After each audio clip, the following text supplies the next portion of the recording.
The day Marissa Wilder signed the $300 million contract, the world called her unstoppable.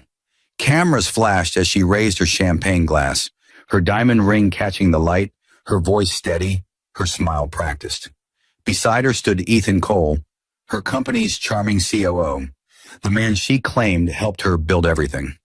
At the back of the room, half hidden behind reporters, her husband Noah Wilder watched in silence.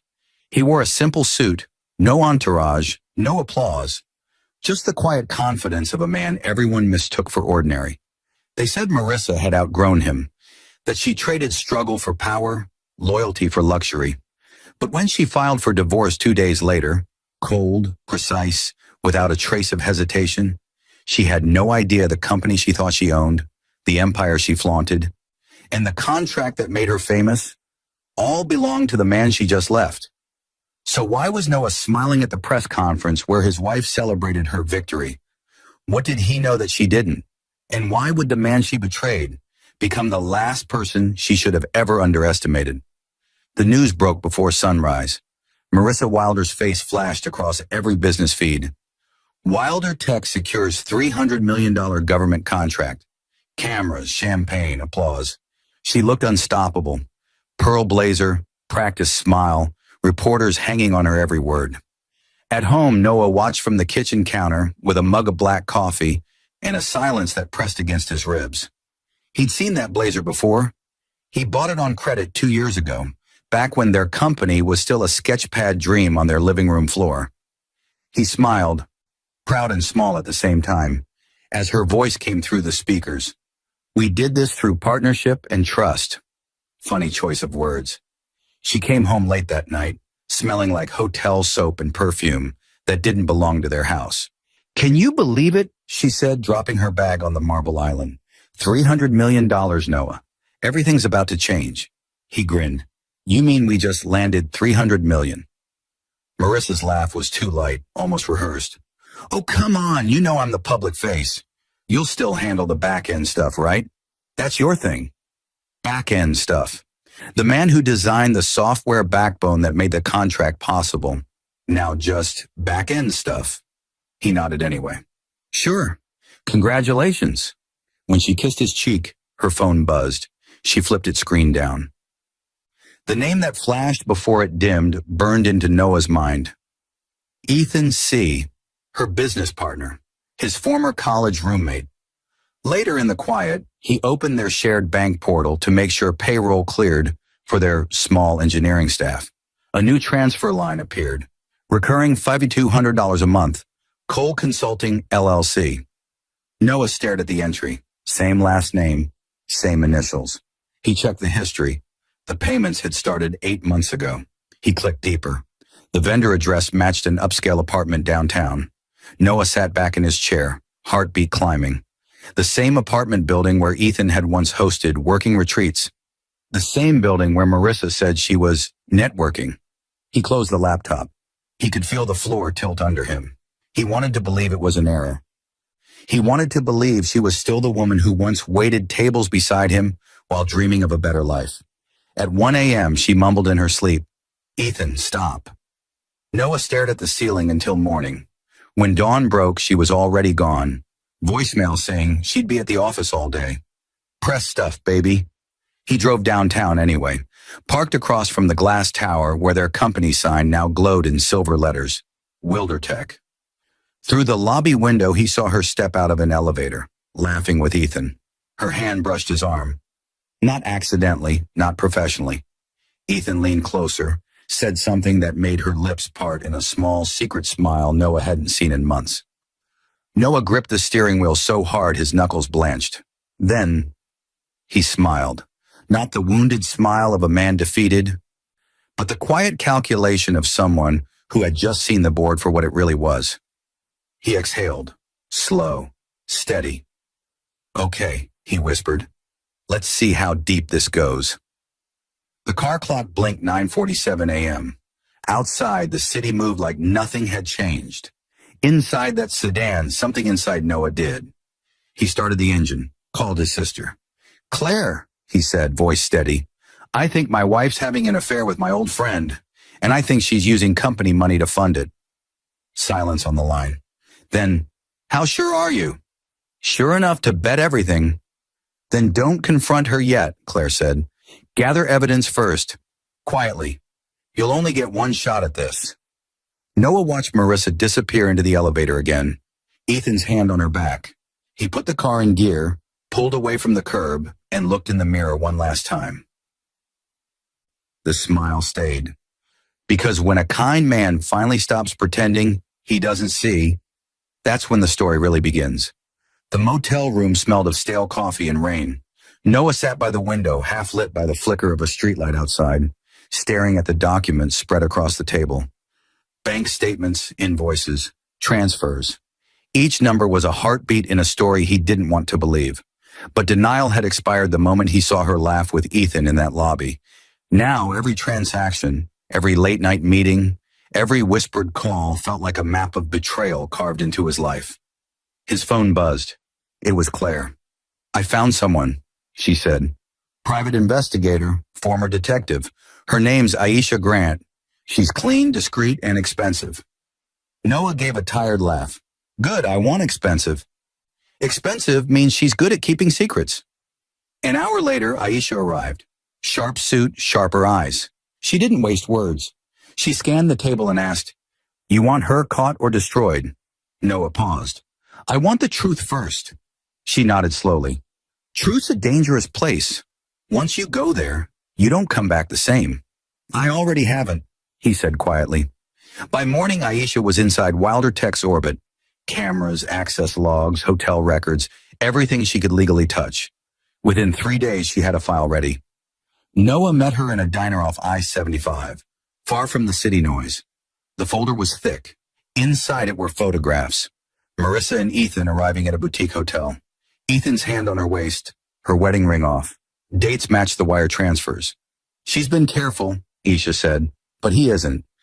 The apartment lease is in his assistant's name, paid monthly by your company under vendor code R457. And this, she slid another photo forward, was last week. Same hotel, different night, same pattern. Noah stared at the pictures. They didn't look cinematic. They looked ordinary. Two people who stopped pretending to hide. That made it worse. He asked, Any signs they're moving money? Plenty. He's billing consulting fees from dummy corporations. I've traced at least 7. You've been funding their lifestyle for almost a year. Noah felt the words burn through him. He pressed his thumb against the photo, not out of anger, but to remind himself it was real. How do I use this without her knowing? You let me build a timeline, Aisha said. Then you hand it to your lawyer, quietly. You play dumb until you've got leverage. Leverage. The word stuck like a seed in his mind. That night, Noah sat in his car outside their home. Engine off, lights out. Through the window, he saw her silhouette pass by. Phone in hand, laughter faint through the glass. For a moment, he remembered the woman who used to fall asleep on his shoulder while they coded through the night, when success meant paying rent on time.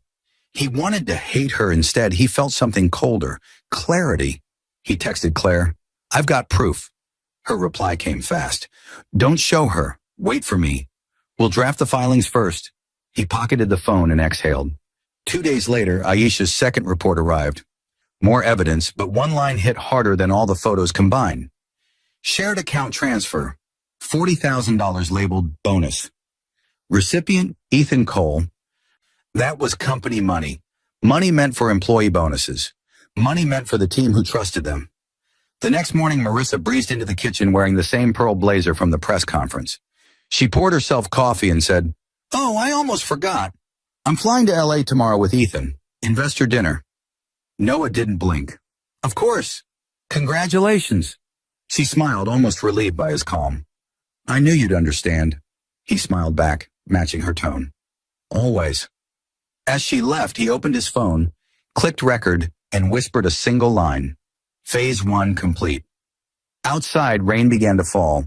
Soft, steady, cleansing. Inside, Noah's patience hardened into purpose.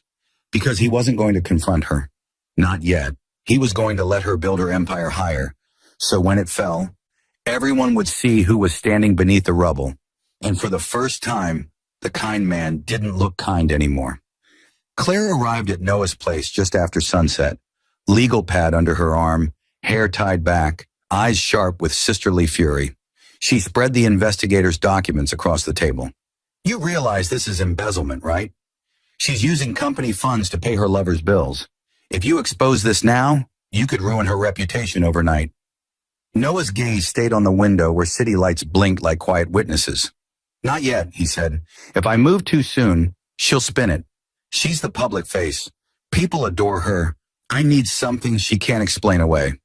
Claire sighed. Then we need to make it legal before we make it loud. First step, we freeze assets. She called a contact at her law firm, a woman who specialized in corporate disputes. By midnight, they had a draft motion ready, a preliminary injunction to pause all withdrawals from company accounts pending review. Claire looked up from the keyboard. You sure you want to go this route? Once this hits, there's no turning back. Noah nodded. I've been turned back for years. The next morning before Marissa's flight to L.A., the motion was filed under seal. Noah went about his day as if nothing had changed. He even texted her, safe travels. Proud of you. Her reply came fast, playful, detached. You're the best, always have been. That line lingered longer than it should have. By noon, Claire called. Judge signed the temporary freeze. Her company card's suspended. She'll find out the moment she tries to use it. Noah was sitting in his car when the alert came through. An attempted charge declined at an airport boutique. He could picture the exact look on her face. Confusion, irritation, maybe a spark of fear. Half an hour later, his phone rang. Marissa's number. Hey, he answered, tone calm. Noah, did something happen to the company accounts? My card just got declined. He paused long enough for her worry to bloom. Strange. Could be a banking issue. I'll check with accounting. Please do, she said, her voice tight. We have investors waiting in L.A. This can't happen right now. I'll look into it, he replied softly, then hung up. He didn't smile this time. He just sat there watching planes climb into the sky. One of them carrying the woman who didn't yet realize she'd just lost control of everything she thought was hers. That night, Claire came by again. The injunction will trigger an internal audit, she said. Once that starts, every transaction tied to Ethan's fake company becomes evidence. Noah poured her coffee. Good. I want everything recorded, every cent traced, but quietly. She can't know I'm involved. You're playing a long game, Claire murmured. That's not like you. He met her eyes. Kindness used to be my armor. Now it's my camouflage. 2 days later, Wilder Tech's CFO emailed both Noah and Marissa. Urgent. Request for clarification of unusual transfers. The thread went silent after Marissa forwarded it to Ethan with a single line. Handle this. Aisha intercepted the forwarded copy. She's panicking, she told Noah. He's sloppy. He's deleting emails from her account but leaving traces on his. I can recover them if you give me access.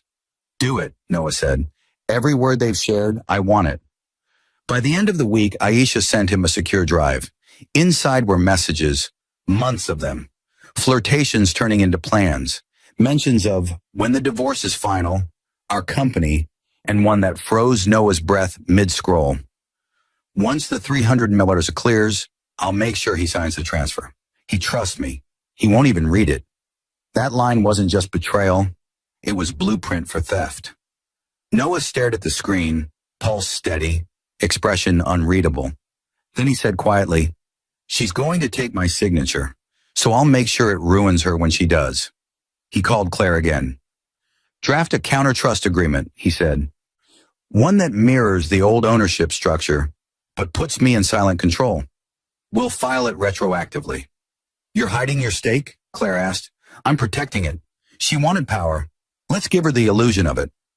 Outside, thunder rolled across the city. Marissa landed in Los Angeles that night, blissfully unaware that the company card decline wasn't a glitch. It was a warning shot. Ethan met her at the terminal, flowers in hand. Rough day? He asked. She smiled thinly. Just a banking hiccup. But the smile didn't reach her eyes. As they drove away, her phone buzzed again. An automated alert. Account access limited pending review. Her hand trembled slightly as she silenced it. Ethan laughed. Relax, you're untouchable now. But she didn't answer. For the first time, she wasn't sure. And back in that quiet motel room, Noah closed his laptop and whispered, one layer down. The storm outside cracked the sky open, and he didn't flinch. Rain streaked the glass outside Noah's apartment as he stared at the glowing spreadsheet on his screen. Rows of numbers, names, shell companies, and transactions. Each one a thread in the web Marissa and Ethan had spun. He wasn't angry anymore. Anger burned too fast. What filled him now was precision, the calm of a man who knew every move before making it. Claire sat across from him, her voice low. Your ownership structure's still intact. Technically, the company is owned by a holding trust you created 5 years ago, Arden Trust LLC. The public filings show Marissa as CEO, but legally she reports to the board, and the board reports to Arden Trust. Meaning? Noah asked.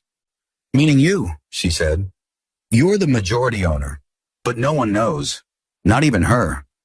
He leaned back in his chair, the glow from the laptop drawing faint shadows under his eyes. So while she's out there flashing contracts, she's really signing my paperwork. Exactly, Claire replied. But to prove that in court, we'll need to show intent, how she used your assets against you. We'll need Hayes. 2 days later, Dr. Robert Hayes arrived from Chicago, an older man in a charcoal suit who treated evidence like currency. He listened in silence as Noah explained the situation, his fingers steepled under his chin. You've built the perfect trap, Hayes finally said. But you'll need to tighten it. Right now, she can still claim ignorance. You need documentation that shows she knew she wasn't the true owner. How? Noah asked. Hayes smiled faintly. You let her prove it herself. Meanwhile, Marissa was glowing under the California sun. The investor dinner had gone perfectly. The Los Angeles skyline glittered through the restaurant's glass walls as she raised her glass beside Ethan. To us, she whispered. To new beginnings. Ethan grinned. To the end of old ones. She didn't catch the double meaning. She didn't notice the reporter sitting 2 tables away, snapping photos for a lifestyle piece that would go viral the next day under the headline, Power Couple Behind Wilder Tech's Historic Deal. When Noah saw the photo online, he didn't blink. He printed it, placed it neatly in a folder labeled Phase 2. By that evening, Hayes had traced Ethan's consulting firms, each registered under different names, but funded through the same route. He's clever, Hayes said, sliding the papers forward, but not clever enough. One of his shell corporations is receiving direct payments from a Wilder Tech vendor, and that vendor is tied to Marissa's signature. Fraud, Claire muttered. Hayes nodded. Conflict of interest, breach of fiduciary duty, and embezzlement, depending on how deep you want to go. Noah studied the documents. I want it all. Quietly. Build the file. When she comes home, I want her to believe nothing's wrong. At midnight, Marissa landed back in the city. She stepped into their home like a guest, heels clicking against the marble floor. Noah was reading on the couch, calm, polite, unreadable. You're still up? She asked softly. Couldn't sleep, he replied. How was L.A.? Productive. Investors are thrilled. He smiled faintly. Good. You deserve it. She blinked, searching his tone for sarcasm and finding none. You're being sweet tonight, she said with a nervous laugh. Always, he said. When she went upstairs, he sat in the quiet, listening to her footsteps fade. Then he opened his laptop again and typed one email to Hayes. Begin Phase 3. Quietly file a corporate review request through Arden Trust. Flag potential mismanagement. The next morning, Marissa's assistant burst into her office. Ma'am, the board just got an internal audit notice from an independent trustee. They're asking about vendor relationships. Marissa froze mid-sentence. What trustee? The parent trust. Arden something. Her hand went cold around the pen she was holding. Who authorized it? I'm not sure, the assistant stammered. It came through legal channels. They said it's procedural. She forced a smile. Fine. Tell them to cooperate. It's probably routine. But her fingers trembled as she texted Ethan. Did you authorize any audits? Ethan replied a minute later. No. Stay calm. We'll fix it. That night she lay awake, staring at the ceiling. The apartment was quiet except for the faint hum of the air conditioning. She didn't notice Noah outside on the balcony, phone pressed to his ear, whispering to Hayes. Let it reach the board, he said. Make it look random.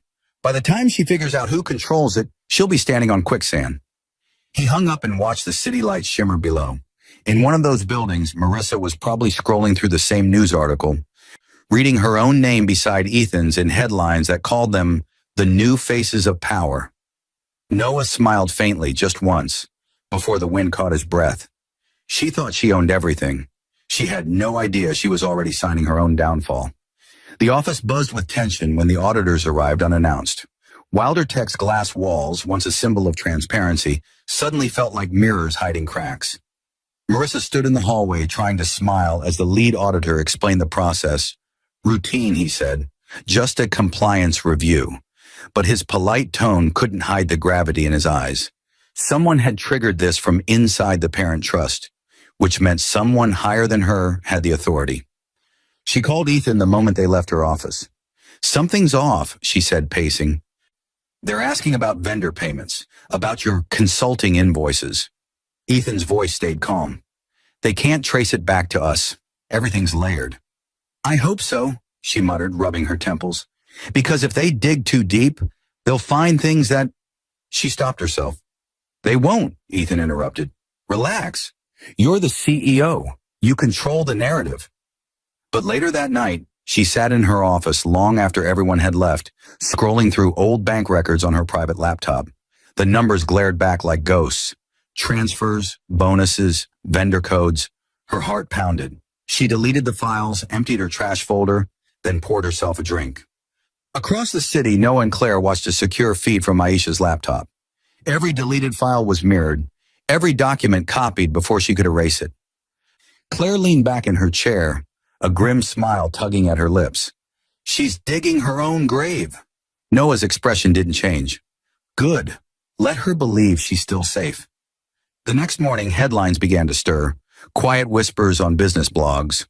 Wilder Tech faces internal audit following $300 million deal.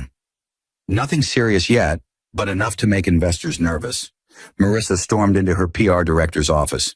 We control the story, she snapped. Release a statement. Standard review. No irregularities. Continued confidence in leadership. Her director hesitated.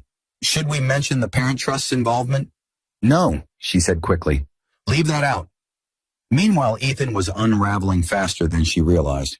His assistant quit after the auditors contacted her for an interview. His shell companies, once airtight, started receiving subpoenas. They're coming after me, he told Marissa over the phone, his voice breaking. If this continues, they'll freeze my accounts. Then fix it, she shouted. You promised this couldn't be traced.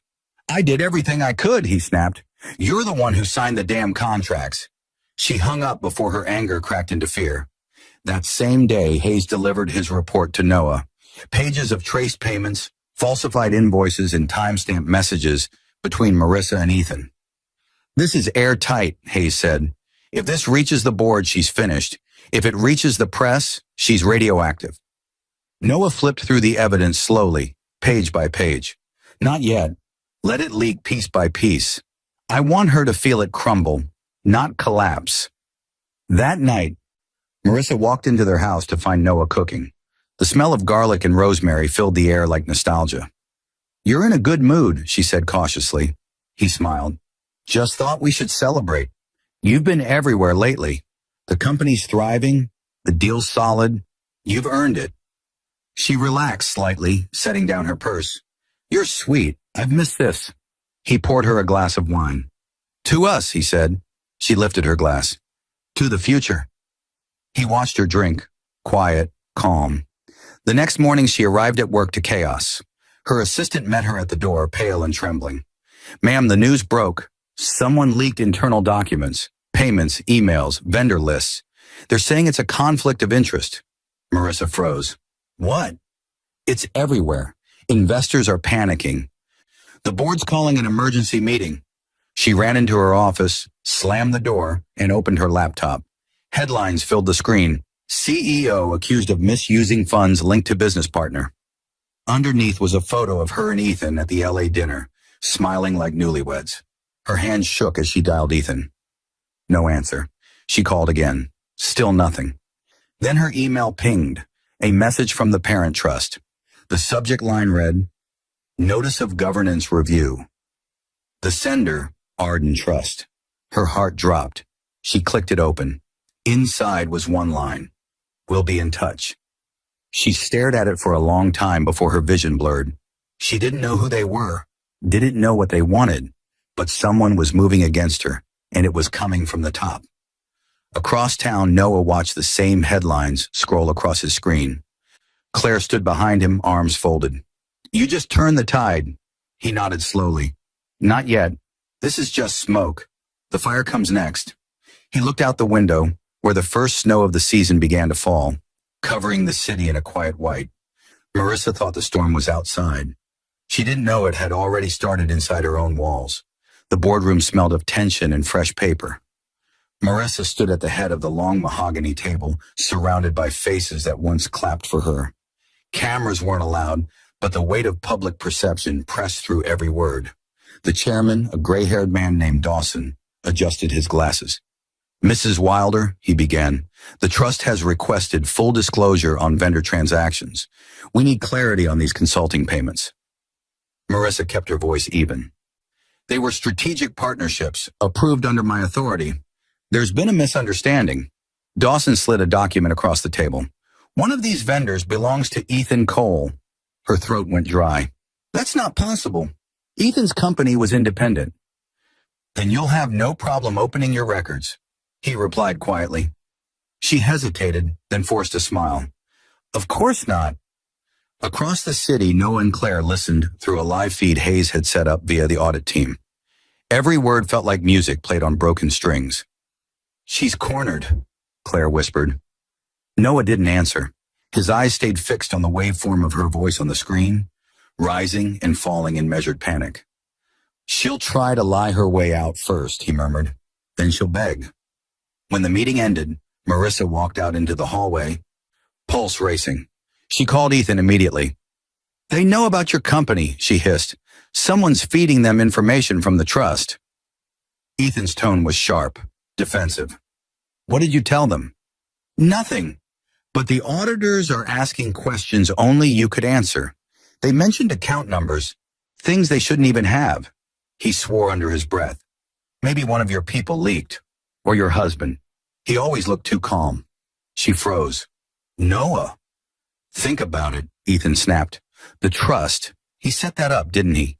Years ago when you two started the company. What if he never let go? Marissa ended the call without replying. Her mind replayed the last few weeks, his strange calm, his polite smiles, the way he hadn't fought when she'd mentioned divorce. Her stomach turned. That evening, she came home early. The house felt too quiet. Noah was in the study working on his laptop. We need to talk, she said. He looked up, polite as ever. Sure, about what? About the audit, she said carefully. Do you know anything about this Arden Trust? He frowned lightly. I remember setting it up. Why? Her heart skipped. The auditors said it's the parent trust overseeing the company. Really? He tilted his head. That's strange. I thought you handled operations. She stared at him, searching for something in his face, but he was unreadable. You're enjoying this, she whispered. He smiled faintly. Should I be? She turned and walked out, every step heavier than the last. Upstairs, she called Ethan again, whispering into the phone. I think he's behind it. I think Noah's pulling the strings. Ethan's voice cracked. Then we're finished. He's got everything. Emails, transfers, the audit trail. If he connects it to me, I'm done. Marissa pressed her hand to her forehead. You promised me this was safe. I lied, he said flatly. We both did. She slammed the phone down, breath shaking. That same night, Noah met Hayes in a quiet cafe downtown. The forensic accountant handed him a flash drive. Full audit report, he said. Includes screenshots of their messages and proof of vendor fraud. It's over. Noah looked at the drive, then slid it back. Not yet. File it with the trust board first. Let the internal channels make it official. I want her to see the letter before the public does. Cruel, Hayes said with a half smile. Consequential, Noah corrected. The next morning, Marissa walked into her office to find an envelope on her desk. It bore the Arden Trust seal. Her hands trembled as she opened it. The letter inside was brief, formal, clinical, devastating.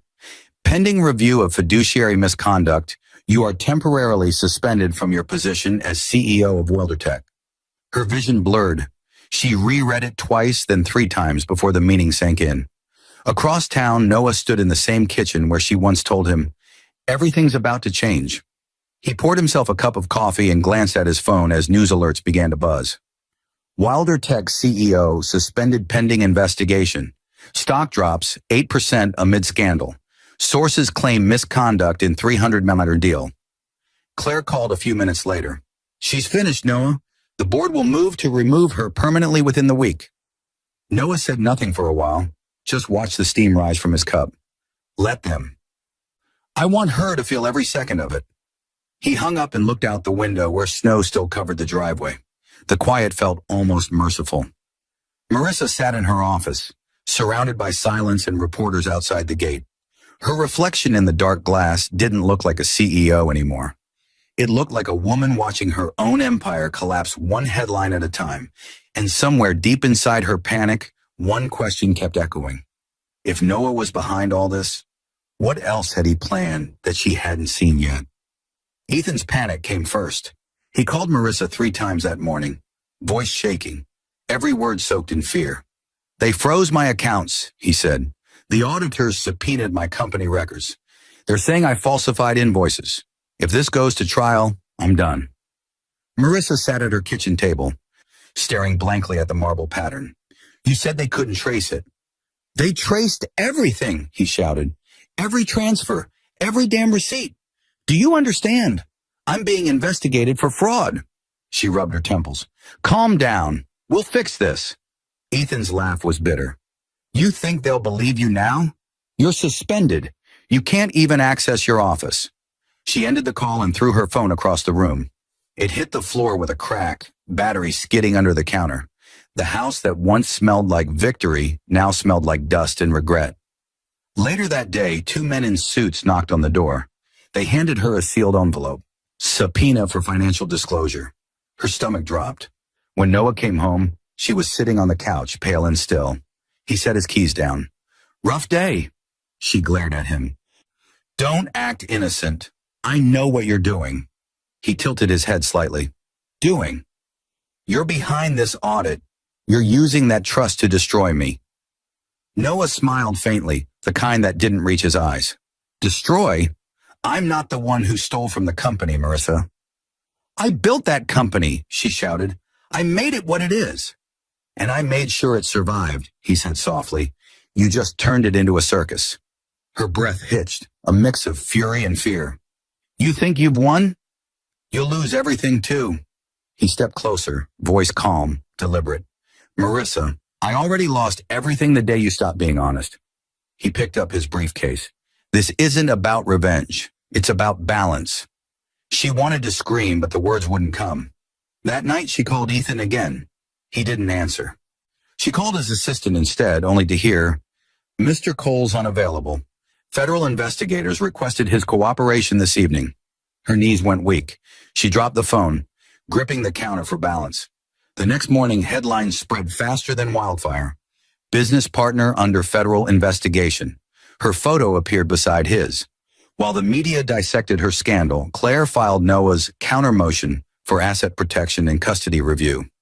Buried inside the filings was a quiet bomb, request for paternity verification. It was standard legal language, easy to overlook, but the test results would not be. A week later, Claire handed Noah the envelope. "Results came back," she said. "You ready?" He nodded once, though his eyes told a different story. He tore it open slowly, scanned the lines. 2 names, Ethan Cole. 2 matches, 0 relation to Noah Wilder. He didn't speak for a long time, just stared at the page like it was a foreign language. Claire reached out carefully. "You okay?" Noah folded the paper neatly and slid it back into the envelope. "Yes." Then he stood. "File for full custody. They'll need stability. She can't give them that anymore." In court the following week, Marissa looked drained, her makeup heavy, her eyes hollow. The judge's gavel echoed through the silence as evidence rolled across screens. financial transfers, signed approvals, emails between her and Ethan. Judge Holt's voice was steady. Mrs. Wilder, do you deny authorizing these transactions? Marissa's throat was too dry to answer. Mrs. Wilder? She shook her head weakly. No. The judge nodded and turned to the next file. DNA results also indicate the minors in question are not biologically related to Mr. Wilder. However, his continued financial and emotional support establishes him as a stable guardian. Custody will remain with Mr. Wilder until further notice. Marissa gasped audibly. The courtroom murmured. Ethan sat 2 rows behind her, head lowered, hand covering his mouth. Noah didn't move, didn't smirk, didn't even look at her. He just watched the judge sign the order, his expression unreadable. As the hearing ended, reporters crowded the hallway. Microphones flashed like lightning. Mr. Wilder, did you know about the affair? One shouted. Are you seeking damages? He walked past them quietly, pausing only once to glance back through the glass door. Marissa stood frozen inside the courtroom, her world collapsing around her. Claire caught up with him outside. It's done, she said. He nodded. No, not yet. The company's next. She still thinks she can recover. I'm going to make sure she understands what losing really means. He got into his car, engine purring softly under the falling snow. In the rearview mirror, the courthouse shrank behind him. Inside, Marissa sank onto a bench, tears smearing her mascara, as a reporter whispered nearby. She lost everything. Even the children weren't his. But what hurt more wasn't the judgment. It was realizing Noah had known, and still never raised his voice. He hadn't screamed. He hadn't cursed. He'd simply smiled and dismantled her, one silent move at a time. And that silence was louder than any revenge she could have imagined. The boardroom was packed, cameras flashing from outside the glass walls as the Wilder Tech directors gathered for what the press called the meeting that would decide the company's future. Marissa sat at the end of the table, flanked by 2 lawyers, her once perfect posture now weighed down by exhaustion. She'd lost the court case, lost the children, lost her reputation, but she still clung to one illusion, that she could salvage her position. The chairman cleared his throat. This meeting is to discuss the findings of the Arden Trust review. His tone was formal, almost merciful. We've reviewed all documentation related to vendor transactions, misappropriated funds, and ethical breaches. The conclusion is clear. Marissa tried to interrupt. Those payments were legitimate business expenses. He raised a hand. Mrs. Wilder, the review is conclusive. The vendor you approved, Cole Consulting, was owned by Ethan Cole, with whom you had a personal relationship. The board cannot overlook the conflict of interest. Your actions place this company and our investors at risk. Murmurs rippled through the room. Cameras outside the frosted glass flickered like lightning. Marissa's throat tightened. I was manipulated. Ethan handled the financial side. I trusted him. The chairman leaned forward. And who approved the contracts, Mrs. Wilder? Silence. Who signed the $300 million deal without disclosing the relationship? Her voice broke. I did. The words landed like a gunshot. Across the table, one of the legal officers slid a document toward her. Effective immediately, the board has voted to remove you as CEO of Wilder Tech, pending further legal proceedings. Marissa's eyes darted around the room. Faces that once smiled at her now looked away. You can't do this, she whispered. I built this company. The chairman's gaze didn't soften. No, Mrs. Wilder. You fronted it. Someone else built it. For a moment, the world seemed to blur. She looked down at the document, and that's when she saw it. The signature at the bottom authorizing her removal. Noah Wilder, beneficial owner, Arden Trust, LLC. Her breath caught. No. Every piece clicked into place. The audits, the trust, the quiet way he never fought back. It was all him. Across town, Noah sat in his office, watching the live feed on his tablet. Claire stood beside him, arms crossed. It's official, she said. The board voted unanimously. She's out. They'll announce it to the press within the hour. Noah didn't smile. He just closed the tablet slowly. And Ethan? Federal fraud charges. The investigators tied 3 of his companies directly to embezzled funds. He'll probably serve time. He leaned back in his chair.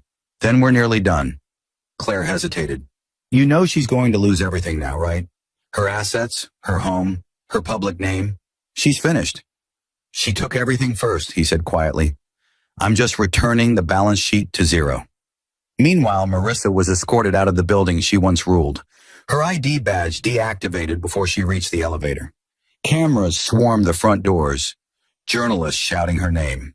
She kept her head down, one trembling hand shielding her face as questions flew. Did you steal from your company? Were you having an affair with your business partner? What's next for you, Marissa? She didn't answer. She couldn't. Her voice felt trapped somewhere between guilt and disbelief. Hours later, she sat in her car, parked outside what used to be her home, staring through the windshield at the light still glowing inside. Noah was there. She could see his silhouette through the window, calm, unbothered, tucking the children into bed. The same children she'd lied about. The same man she'd betrayed. Her phone buzzed. A message from an unknown number appeared. You once said I'd never understand power. You were right. I understood it too well. She looked at the message until her hands began to shake. She wanted to reply, to explain, to plead, but there was nothing left to say that would matter. Inside, Noah turned off the hallway light and sat on the couch in the quiet glow of the fireplace. He wasn't smiling. He wasn't angry, just still. Claire texted him minutes later. Press just broke the story. She's trending everywhere. He set the phone aside and whispered to himself, Good. Outside, Marissa's car was still idling in the dark street, engine humming like a heartbeat that refused to die. She whispered to no one. He took everything. And somewhere deep in her chest, she knew that wasn't true. He hadn't taken it. She'd handed it to him piece by piece, thinking he'd never be strong enough to use it. She was wrong, because when a kind man learns what betrayal costs, kindness becomes the sharpest weapon of all. Winter pressed hard against the city. The streets dusted with frost as cameras gathered outside the federal courthouse. Reporters huddled in coats, microphones raised toward the steps where Ethan Cole appeared in handcuffs, flanked by 2 U.S. Marshals. He didn't look like the confident executive from the press photos anymore. His face was pale, jaw clenched, eyes darting toward the crowd as flashes erupted. Inside, the courtroom was full. The prosecutor read the charges in a crisp monotone. Fraud, money laundering, falsified financial statements. The evidence from the audit was airtight. Noah had made sure of that. Every transaction traced back to Ethan's shell companies. Every forged document recovered and time-stamped. Ethan's lawyer tried to plead for leniency, calling it a tragic lapse of judgment, but the judge didn't flinch. You used corporate funds for personal gain, she said firmly. You manipulated financial records to conceal your relationship with the company's CEO. This is not a lapse, it's deliberate misconduct. When the gavel came down, sentencing him to 8 years, Ethan didn't look at the judge. He turned once toward the gallery, where Marissa sat in the back row, sunglasses hiding her eyes. Their gaze met for a brief, bitter second before he was led away. She didn't follow him. Outside the courthouse, Noah waited in a parked car across the street. He watched through the windshield as the cameras swarmed. Claire sat beside him, scanning her tablet. It's over, she said quietly. The company's stock just stabilized. The board issued a statement clearing you of all involvement. Arden Trust now officially lists you as the founder and majority owner. Your name's public again. Noah nodded, eyes still fixed on the courthouse doors. She knows yet? She will in an hour, Claire said. The press release goes live at noon. It names you as the architect of the company's original patent filings and confirms you were the silent owner all along. He let out a long breath, watching his reflection in the glass. Good. Across town, Marissa sat alone in her apartment. The blinds were half closed, sunlight slicing through dust in quiet lines. Her phone buzzed nonstop, calls from journalists, former colleagues, creditors, but she didn't answer any of them. On the TV, a news anchor's voice cut through the silence. In a surprising development, Wilder Tech's true founder and majority owner, Noah Wilder, has been revealed following a full corporate disclosure by Arden Trust. Marissa's breath caught. She turned toward the screen, disbelief spreading across her face as they showed old footage. Noah standing beside her in the early days, helping present their prototype at a small tech expo. He'd been there from the start, invisible to the public but essential to the company's birth. The anchor continued. Sources close to the investigation confirmed that Wilder had transferred ownership into a private trust years ago, allowing his wife to operate as CEO while he retained silent control. Following recent revelations of misconduct, he has reassumed full operational leadership. The phone slipped from her hand and hit the floor. For a moment, all she could hear was the echo of her own heartbeat. She remembered every time she'd called him small, unambitious, naive. Every time she told him she was the visionary and he was just the man behind the code. Noah's face appeared on the screen again, calm, dignified, answering questions outside the board meeting. Wilder Tech was built on trust, he said to reporters. It's unfortunate when people forget what that word means. My goal now is simple, to rebuild integrity. The reporters shouted his name, but he didn't linger. He turned away, stepped into a waiting car, and was gone before they could ask more. Marissa sank to the floor, covering her face. The empire she thought she owned now had his name on every document, every patent, every account. Even the apartment lease she lived in was paid for by a company under his control. Everything she'd touched belonged to him all along. Her phone buzzed again. This time, a message appeared from an unknown number. You used to say I was lucky to have you. Turns out, luck had nothing to do with it. She threw the phone across the room, her chest heaving. But the truth didn't go away. The headlines kept coming, one after another. Noah Wilder reclaims company after wife scandal. True owner revealed in $300 million deal. CEO's ex pushed out following court rulings. Outside, cameras were already gathering beneath her window, shouting questions to the empty air. She pulled the curtains shut and sat in the dark. At that exact moment, Noah walked through the doors of Wilder Tech's headquarters for the first time in years. The staff turned as he passed, some recognizing him, others realizing for the first time that the man who had been quietly in the background was now the one in charge. He paused in the lobby beneath the company logo and looked up. The silver letters gleamed under the lights. Wilder Tech, his name, his work, his revenge. He didn't feel joy. He didn't feel triumph, only closure. Claire met him at the elevator. Press wants a statement. He shook his head. Not yet. Let them write whatever they want. The story's already told. As the elevator doors closed, the reflection of his face merged with the company's name behind him. Two halves finally aligned. Outside, the city moved on. But inside one quiet apartment, Marissa sat surrounded by silence, realizing that the man she left had never been poor, only patient. And that patience had just taken everything she'd ever built. The sun was just rising over the skyline when Marissa walked along the river, hood pulled low, trying to avoid the stares of strangers who now whispered her name like a cautionary tale. Her face was on every screen in the coffee shop she passed. Former CEO Marissa Wilder faces civil suits following corporate scandal. The woman who once commanded rooms with confidence now couldn't meet her own reflection in the glass. She hadn't spoken to Ethan since the sentencing. His lawyer had called once, saying Ethan wanted to make peace, but she hung up before hearing the rest. She couldn't forgive him, but she couldn't blame him either. They'd both built their empire on deceit. It just collapsed faster than she thought it would. When she reached her apartment building, two reporters were waiting near the entrance. Mrs. Wilder, one shouted, do you have any comment about your ex-husband taking full control of the company? She froze, then forced a brittle smile. He earned it, she said quietly, before disappearing inside. The lobby guard nodded to her with pity instead of respect. That stung more than anything. Upstairs, unopened mail covered her counter.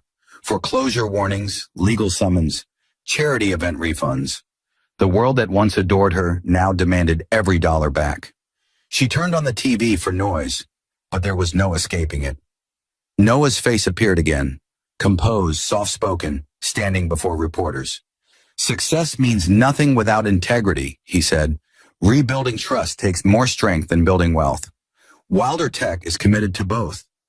Applause followed. The camera zoomed in on his eyes, steady, kind, unreadable.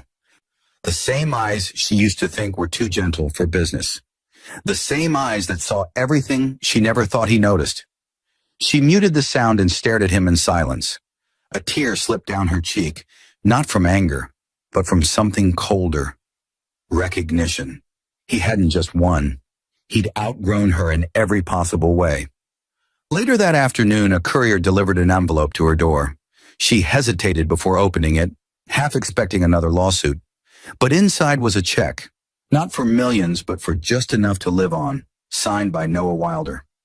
Below his signature was a single line handwritten in ink. For the years you gave before you forgot who you were. Her hands trembled. She didn't know if it was mercy or one last reminder that even her survival now depended on his kindness. Either way, it hurt worse than hate ever could. Across town, Noah stood in the top-floor office that once belonged to her. The city stretched wide below him, reflections of silver and glass. Claire entered quietly. "The board finalized your reinstatement," she said. "You're officially CEO again."